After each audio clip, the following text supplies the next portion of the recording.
તો મહેસાણામાં એક શિક્ષિકાએ નકલી સાધુઓની ચુંગાલમાં ફસાઈને 18.60 લાખ જેટલી રકમ જીવન સુધારવાના ચક્કરમાં ગુમાવી દીધી છે।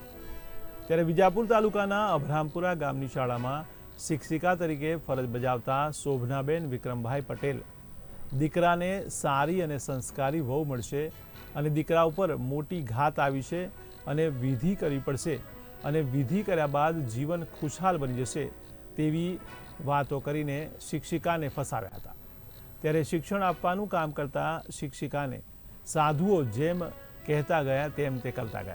ત્યારે શિક્ષિકાની ભૂલ એટલી જ હતી કે તેમણે તેમના ઘરે આવેલા એક સાધુ જેવા લાગતા વ્યક્તિને પાણી પીવડાવ્યું હતું। ત્યારે પાણી પીવડાવતા જ સાધુના વેશમાં આવેલા ઠગે શોભનાબેનને પોતાની વાતોમાં ભોળવવાનું શરૂ કરી નંબરની આપ-લે કરી હતી। ત્યારે નંબર આપ્યા બાદ એક દિવસ અચાનક સાધુના રૂપમાં રહેલા આ ઠગનો ફોન આવ્યો હતો અને તેમના દીકરાને બે મોટી ઘાત ટળી ગઈ છે તેવી વાત કરી વિધિ કરતાં જ બધું ઠીક થઈ જવાનો દિલાસો આપ્યો હતો।